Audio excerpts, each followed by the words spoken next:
Bwana, karibu tena kwenye kisima cha matukio ya burudani, na hii hapa ni kutoka pande zote za dunia katika angles za entertainment na nyanja zote za tasnia za sanaa. Sasa mimi nakwambia usitoke, usikae mbali na mimi, kwa sababu michongo ambayo nakusogezea ni michongo mikubwa kweli.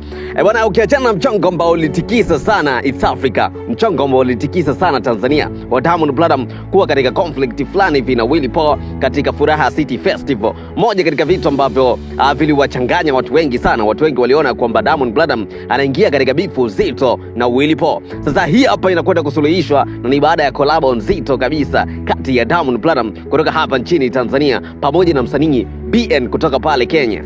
Kiwanda cha muziki cha Tanzania kimeamua sasa kucollaborate na kiwanda cha muziki cha Kenya.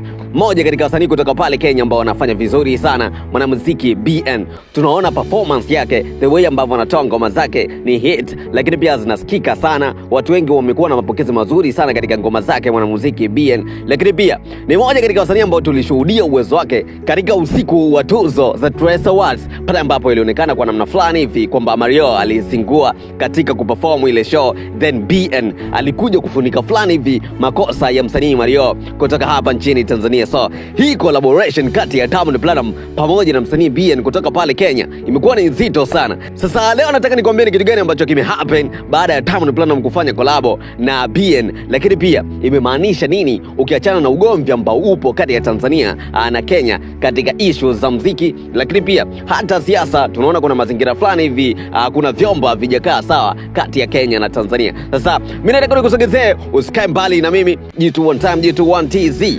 Baada ya kuonekana kwamba kati ya Kenya na Tanzania kuna kama kamvutano fulani hivi katika engo ya muziki, katika engo ya burudani, sasa vitu vingi vimeweza kutokea hapa kati, na ni baada tu ya Diamond Platnumz kususa stage katika usiku wa Furaha City Festival na akaonekana Willy Paul kuongea vitu vingi sana, moja katika michongo ambao watu walipokea kwa mihemko ya aina yake. Lakini pia ilikuja kutokea hapa nchini Uganda, msanii Eddy Kenzo ambaye alikuja kulalamika pia kwamba Diamond Platnumz anapewa priority kubwa sana alipoingia pale Kenya katika uzinduzi wa Coffee Marathon, moja katika matukio ambayo alikuwa ni makubwa sana. Ikaonekana kwamba Diamond Platnumz anapokea mkwanja mkubwa sana, moja katika vitu ambavyo vinawafanya wasanii kutoka nchi mbalimbali kuchukia kwamba kwa nini wageni wanatutiwa vizuri kabisa kuliko wasanii wa nchi hizo ambazo wanatoka, yani kama Kenya, kama Uganda na nchi nyingine ambazo zinahusika. Sasa mchongo ni kwamba ngoma ya Katamu, moja katika kazi ambazo zimekaa poa sana, kazi ambayo imetengenezwa na Diamond Platnumz pamoja na BN, imekuja kuziba pengo ama imekuja kuzima ukimya wote ambao unaonesha kabisa kwamba kati ya Kenya na Tanzania kuna katofauti fulani hivi zinaweza kutokea.